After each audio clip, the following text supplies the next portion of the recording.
Welcome to my channel HRK Lifestyle. Please subscribe the channel and click the bell button for more videos. ಇವತ್ತು ಅಮ್ಮ ಬೆಳಗ್ಗೆನೇ ಬೇಗ ಎದ್ದು ಮಾರ್ಕೆಟ್ಗೆ ಹೋಗಿ ಮನೆಗೆ ಸ್ವಲ್ಪ ತರಕಾರಿ ಎಲ್ಲ ಬೇಕಿತ್ತು, ಅದನ್ನ ತೊಗೊಬಂದು ಬೆಳ್ಳುಳ್ಳಿ ಬಿಡಿಸ್ತಾ ಇದ್ದಾವೆ. ಹಾಗೆ ನನಗೆ ಮೀನು ಅಂದರೆ ಸಿಕ್ಕಾಬಟ್ಟೆ ಇಷ್ಟ. ಮೊದಲು ಮೀನನ್ನ ನಾನು ತಿಂತಾ ಇರಲಿಲ್ಲ. ಪ್ರೆಗ್ನೆನ್ಸಿ ಟೈಮಲ್ಲಿ ಸಿಕ್ಕಾಬಟ್ಟೆ ಇಷ್ಟ ಆಗೋಕ್ಕೆ ಸ್ಟಾರ್ಟ್ ಆಯಿತು.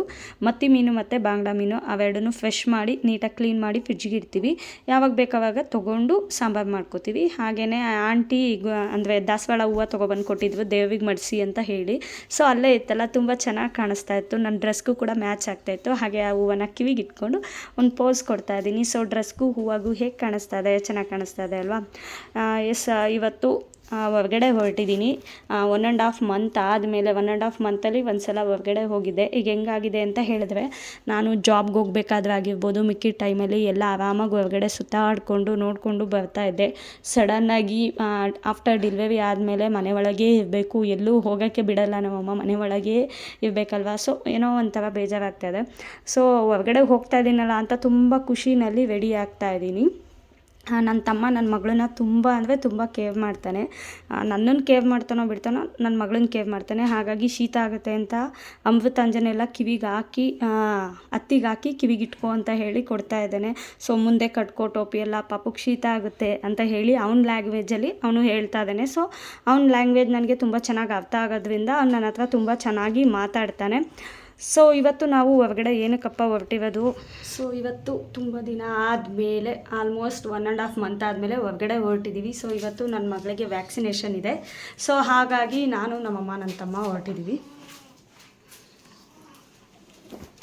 ಸೊ ದೃಷ್ಟಿ ಆಗಬಾರ್ದು ಅಂತ ಹೇಳಿ ಅಮ್ಮ ಈ ಥರ ಕಪ್ಪಿಟ್ಕೊ ಅಂತ ಹೇಳಿ ಇರ್ತವೆ. ಸೊ ಈ ಥರ ಫುಲ್ಲು ಪ್ಯಾಕಪ್ ಆಗಿದ್ದೀನಿ. ಸೊ ಮನೇಲಿದ್ದರೆ ಖಂಡಿತ ಈ ಥರ ಸ್ವೆಟ್ರು ಇದನ್ನೆಲ್ಲ ಸ್ವಲ್ಪ ಹಾಕೋದು ಕಮ್ಮಿ. ಚಳಿ ವೆದರ್ ಇರೋದ್ರಿಂದ ಅಮ್ಮ ಹಾಕು ಅಂತವೆ ಅಂತ ಹೇಳಿ ಹಾಕಿದ್ದೀನಿ. ನನ್ನ ತಮ್ಮನೂ ಬರ್ತಾ ಇದ್ದಾನೆ. ಸೊ ಅವನ ಸೊಸೆಗೆ ನನಗಿಂತ ತುಂಬ ಚೆನ್ನಾಗಿ ಕೇರ್ ಮಾಡ್ತಾನೆ. ಸೊ ಇಂಜೆಕ್ಷನ್ ಹಾಕೋದನ್ನ ನೋಡ್ಬೇಕಂತೆ, ಅಯ್ಯೋ ಪಾಪ ಅಂತೆಲ್ಲ ಹೇಳ್ತಾ ಇದ್ದ. ಸೊ ಎಲ್ಲರೂ ಹೊರಟಿದ್ದೀವಿ. ಸೊ ನನ್ನ ತಮ್ಮ ಅವನ ಲ್ಯಾಂಗ್ವೇಜಲ್ಲಿ ಹೇಳ್ತಾ ಇದ್ದಾನೆ, ಪಾಪ ಇವತ್ತು ಇಂಜೆಕ್ಷನ್ ಹಾಕಿಸ್ಕೋಬೇಕು, ಬನ್ನಿ ಹೋಗೋಣ, ಅಯ್ಯೋ ನೋವಾಗುತ್ತೆ ಅಂತ ಹೇಳಿ. ಎಲ್ಲರೂ ಕೂಡ ರೆಡಿಯಾಗಿ ಆಟೋಗೆ ವೆಯ್ಟ್ ಮಾಡ್ತಾ ಕೂತಿದ್ದೀವಿ. ಅದ್ರ ಜೊತೆಗೆ ಸಾಕ್ಸ್ ಎಲ್ಲ ಹಾಕ್ಕೊಂಡು ಫುಲ್ಲು ಪ್ಯಾಕಪ್ ಆಗಿದ್ದೀನಿ ನಾನಂತೂ.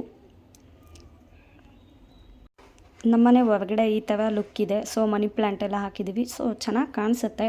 ಫಸ್ಟ್ ಫ್ಲೋರಲ್ಲಿ ಮನೆ ಇರೋದ್ರಿಂದ ಅಮ್ಮ ಅಂತೂ ಹೇಳ್ತಾ ಇದ್ದಾವೆ, ಹೊರಗಡೆ ಹೋಗೋಕ್ಕೆ ಸಿಕ್ತು ಅಂತ ಹೇಳಿ ಚೆನ್ನಾಗಿ ಗಾಳಿ ತೊಗೋತಾ ಇದೆಯಾ ಅಂತ ಹೇಳಿ. ನಮ್ಮನೆ ಫಸ್ಟ್ ಫ್ಲೋರ್ ಅಂತ ಹೇಳಿದ್ನಲ್ಲ, ಹಾಗಾಗಿ ಅಮ್ಮ ಪಾಪುನ ಕರ್ಕೊಂಬರ್ತಾ ಇದ್ದಾವೆ. ಆಟೋ ಬಂತು, ಆಟೋದಲ್ಲಿ ಹೊರಟ್ವಿ ಇಂಜೆಕ್ಷನ್ಗೆ. ಇವತ್ತು ಪಾಪುಂಗೆ ವ್ಯಾಕ್ಸಿನೇಷನ್ ಇತ್ತು. ನಮ್ಮನೆಯವ್ರು ಸ್ವಲ್ಪ ಬ್ಯುಸಿ ಇದ್ದಿದ್ದರಿಂದ, ಏನೋ ಒಂದು ಕೆಲಸ ಇತ್ತು ಅನ್ನೋದ್ರಿಂದ ನಾನು, ಅಮ್ಮ ಮತ್ತು ನನ್ನ ತಮ್ಮ ವ್ಯಾಕ್ಸಿನೇಷನ್ ಮಾಡಿಸೋಣ ಅಂತ ಹೇಳಿ ಹೋಗಿದ್ವಿ. ಬಟ್ ಇವತ್ತೇನೋ ಅಲ್ಲಿ ಮೀಟಿಂಗ್ ಇದ್ದಿದ್ದರಿಂದ ವ್ಯಾಕ್ಸಿನೇಷನ್ ಯಾರಿಗೂ ಹಾಕ್ತಾ ಇರಲಿಲ್ಲ. ಸೊ ಹೋಗ್ತಾ 150 ರುಪೀಸ್ ಆಟೋಗೆ, ಬರ್ತಾ 150 ರುಪೀಸು ಸುಮ್ಮನೆ ವೇಸ್ಟ್ ಆದಂಗೆ ಆಯಿತು. ಅಂದರೆ ವ್ಯಾಕ್ಸಿನೇಷನ್ ಮಾಡಿಸಿದ್ರೆ ವೇಸ್ಟ್ ಅಂತ ಏನು ಅನ್ನಿಸ್ತಾ ಇರಲಿಲ್ಲ. ಓಕೆ ಅನ್ಕೋಬೋದಾಗಿತ್ತು. ವ್ಯಾಕ್ಸಿನೇಷನ್ ಆಗಲಿಲ್ಲ. ಸೊ ಇದಕ್ಕೆ ಏನಂತ ಹೇಳಿದ್ರೆ, ಓದ್ದಾವಿಗೆ ಸುಂಕ ಇಲ್ಲ ಅಂತ ಹೇಳಿ ವಾಪಸ್ ಬಂದ ಹಾಗಾಯಿತು. ಸೊ ನೆಕ್ಸ್ಟು ಗುರುವಾರ ಬರಲಿಕ್ಕೆ ಹೇಳಿದ್ದೇವೆ ವ್ಯಾಕ್ಸಿನೇಷನ್ಸ್ಗೆ. ಸೊ ಆವಾಗ ಹೋಗಿ ಹಾಕಿಸ್ಕೋಬೇಕು. ಬರಬೇಕಾದ್ರೆ ಪಪ್ಪಾಯ ತಂದಿದ್ವಿ, ಅದನ್ನೆಲ್ಲ ನೀಟ್ ಮಾಡಿಕೊಟ್ಟು, ಸೊ ಅದನ್ನೆಲ್ಲ ತಿಂದು ಸ್ವಲ್ಪ ರೆಸ್ಟ್ ಮಾಡಿದೆ. ಏನು ಮಾಡ್ತಿದ್ದೀವಾ? ಫಿಶ್ ಫ್ರೈ ಮಾಡ್ತಾ ಇದ್ದೀನಿ. ಹಂಗಾರೆ ನಾನು 4 ತಿನ್ಬೋದು ಇವತ್ತು. 4 ತಿಂದ್ರೆ ಇನ್ನು 8 ತಿನ್ನು. ನನ್ನ ಮೊಮ್ಮಗಳಿಗೆ ಏನು ಆಗಬಾರ್ದು, ಕೆಮ್ಮು ಆಗಬಾರ್ದು, ಅವಳು ಆರಾಮಾಗಿರ್ಬೇಕು. ರೈತರವ ಹಂಗಾರೆ ತಿನ್ಬೋದು ನಾನು. ತಿನ್ನು. ನನ್ನ ಫೇವ್ರೆಟ್ ಫಿಶ್ ಫ್ರೈ ರೆಡಿ ಆಗಿದೆ. ಇನ್ನು ಬ್ಯಾಟಿಂಗ್ ಮಾಡೋದಷ್ಟೇ ಬಾಕಿ. ಸೊ ಅಮ್ಮ ಏನು ನಾನು ಕೂತಿರೋ ಜಾಗಕ್ಕೆ ಎಲ್ಲ ತಂದು ಕೊಡೋದ್ರಿಂದ ನನ್ನ ಫೇವ್ರೆಟ್ ಡಿಶ್ ಅಂತಲೇ ಹೇಳ್ಬೋದು ತಂದು ಕೊಟ್ಟಿದ್ದಾವೆ. Boiled rice, fish fry, fish sambar, ಸೌತೆಕಾಯಿ, ಈರುಳ್ಳಿ, ಸಾಕಾಗಿದೆ ಅಲ್ವಾ? ಬಾಯಲ್ಲಿ ನೀರು ಬರುತ್ತೆ.